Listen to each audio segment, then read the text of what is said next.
ચાલો મિત્રો આપણે શીખીએ 10 થી 99 સુધીના ઘડિયા કઈ રીતે યાદ રાખવા. હવે કોઈ પણ એક સંખ્યા તમે વિચારી લો, કોઈ પણ એક સંખ્યા મને આપો જેનો આપણે ઘડિયો યાદ કરવાનો. તો આપણે કરીએ 56 નો ઘડિયો. કયો? 56. સૌપ્રથમ શું કરીશું? 56 આપણે લખી દઈશું.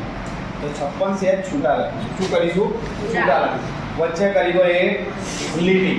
હવે અહીંથી 5 નો ઘડિયો, 5 નો અને 6 નો તો આપણને આવડે, 1 થી 9 ના તો આવડે છે સાહેબ. આપણે શીખવાના છે 10 થી 99. 5 નો ઘડિયો, 5 એકા 5 દુ 5 તરી 5 ચોક 5 5 5 6 5 7 5 8 5 9 5 10.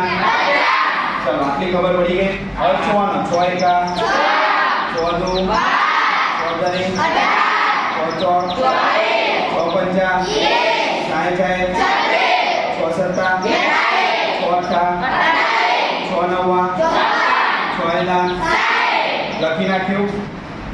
હવે આ જે છેલ્લો અંક છે, છેલ્લો કયો? છેલ્લો આ જો દેખાય છે,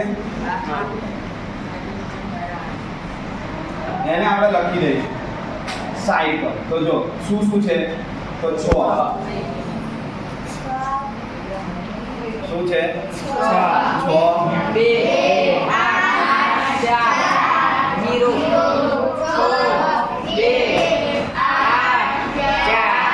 0 બરોબર.